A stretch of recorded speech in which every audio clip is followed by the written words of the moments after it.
There it is. And he's here for resource guarding. There it is. He's only here for 2 weeks, which preferably for me, I prefer a lot more time.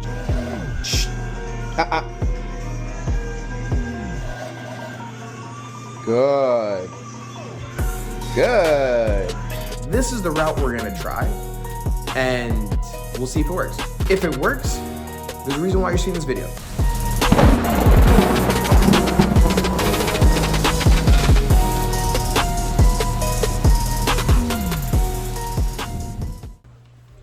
All right, guys, what's going on?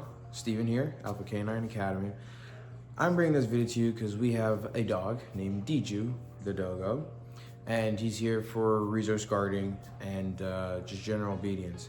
He's only here for 2 weeks, which preferably for me, I prefer a lot more time just so I can plug up all the different holes that tend to happen with resource guarding. Resource guarding is 100% instinctual. It's pretty instinctual. It's not necessarily the dog trying to be a complete a-hole. It's just embedded in them, and some dogs show it more than others. What is resource guarding? Resource guarding is actually deriving from some fear.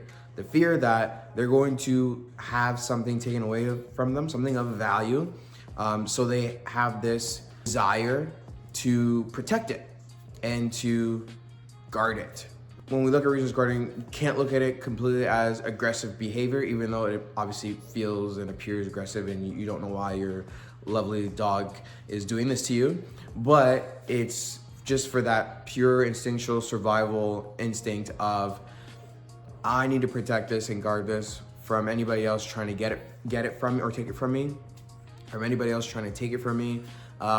This is not personal, this is just business. That's basically what they're saying. The people ask the question, is punishment the route to go? To be honest, it's not the best way to go. It's not the best way to go. What you don't want to do is start to create some confirmation beliefs, right? Where now, okay, if we either punish through positive punishment, so we're correcting the dog, or also negatively punishing the dog, so we're taking something away, well, you've confirmed by taking it away that I should have guarded the thing in the first place. And then by corrections, you can actually instill a little bit more fear and at times, sometimes resentment with the dog and said objects or whatever it is that they're guarding. So punishment is not the ideal way to go. So if we don't have punishment, then what can we do? Counter conditioning, because counter conditioning is where we are trying to, pair something that makes a dog a little anxious or fearful. So back to the resource guarding that we talked about.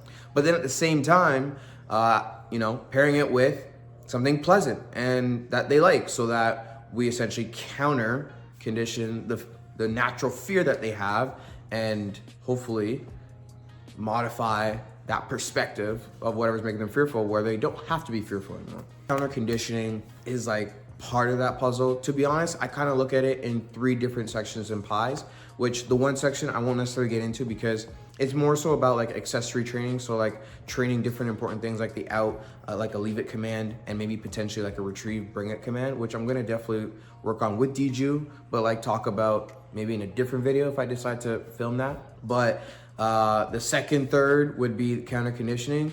And I feel like the most important third that I'm now going to experiment and try today with Diju and see if it really works is create some form of extinction, because I don't want him to continue to exhibit these behaviors, including his owners.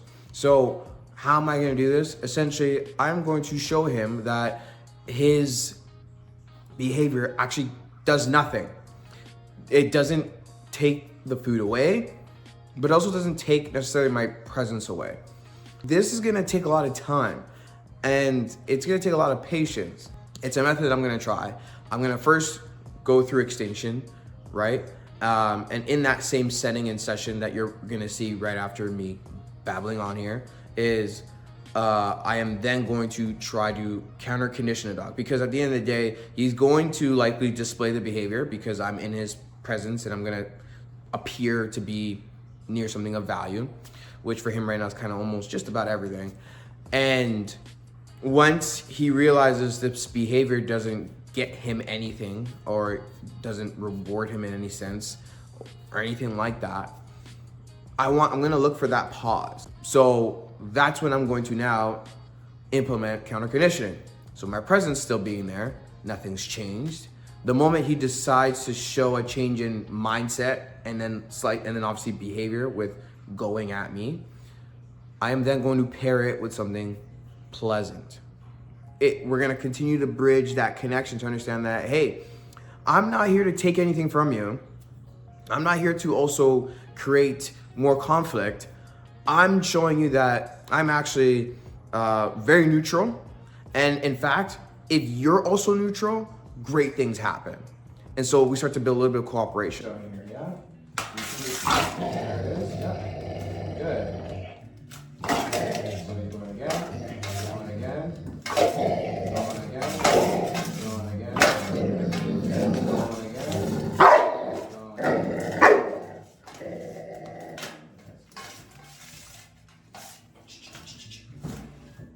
Good.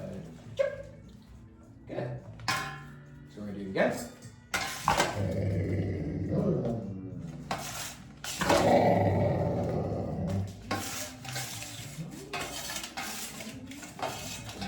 Not yet. So he's still in that mode. Good. Yeah, good job.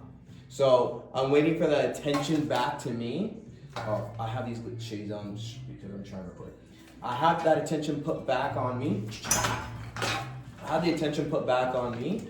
And so I let him take his shots, let him do his thing. I wait for the attention to get back on me. And when I kind of see that change of like eyes, ears, the demeanor change, I'm gonna mark the change in behavior and pay. But what's very important is that I'm doing things very delayed, meaning I'm not going to pay him almost instantaneously after he's just bitten me and or the hand.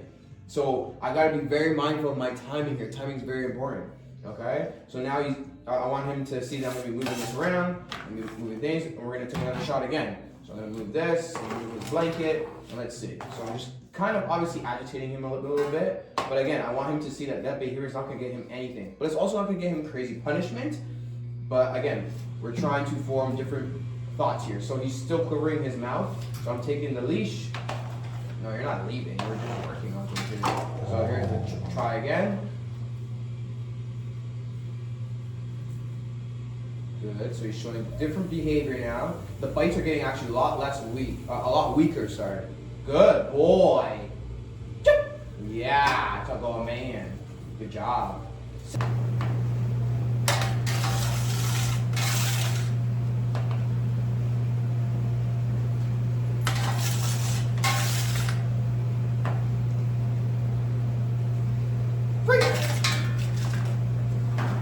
Now let him have the ball. He waited.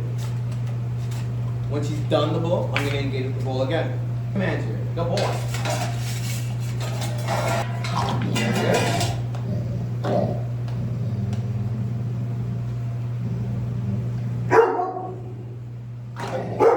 it is.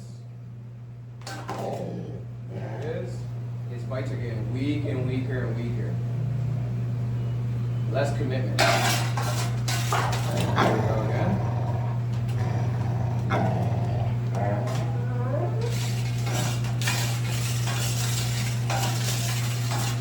So see, he thinks he's smart.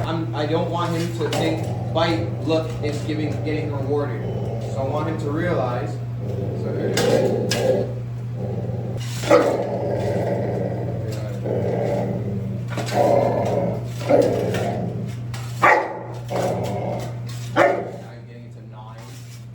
Different behavior here. His mindset has not changed yet. So I'm not going to pay that.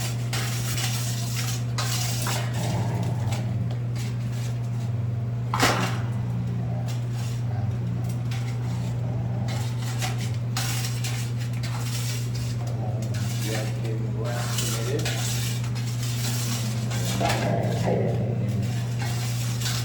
So now he's confused.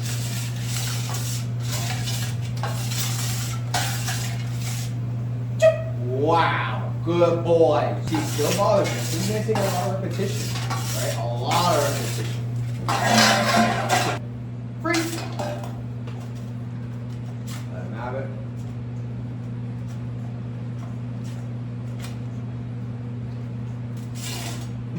Pushes it out for me. I'm like, I'll take it all day, bro. So I'm gonna. Good.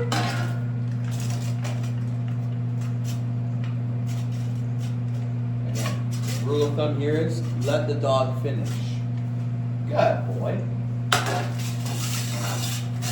I don't teach or train people or tell people to be messing with their dog while they're eating. Come on. Cool. Perfect. So this is a good session, and then I'll continue to do this over and over and over and over again. So that first session was, to be honest, very successful. It was really good. But at the end of the day, this is not a one-size-fits-all type situation. If your dog has already had very successful reinforcement by displaying resource guarding, getting and possessing what they want, well, yeah, now that behavior is a little bit more deep rooted. And what you'll find is sometimes when you're trying to extinct a certain behavior through extinction, you'll find that it actually can propel behaviors even further and much more before you get that decline, right? So it's similar to even kids when we talk about the cry it out method to even certain situations like this. So like I said, it's not one size fits all. Make sure you consult a trainer before you even try this method. But at the end of the day, this is a method I decided to take with him, and hopefully within the amount of time we got, that this will continue to work and obviously be beneficial for him and his owners. This morning and is therefore predicting 6 more weeks of police and 3 suspects armed with a gun and crowbars forced their way into the back of Cash for Gold. Federal lab investigators were prepared for any information that could identify the suspects. The Canadian senator from Hamilton has died in Latvia. The armed forces of $24 million Sebastian Almagine was 2025 consumption and now in mail death. They cover usage up to December 31st. They're being issued under the old billing structure. Nonetheless, if you like the video, please press like.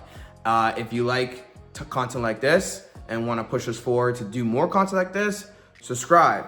Comment if you have any questions. Apart from that, see you at the next one.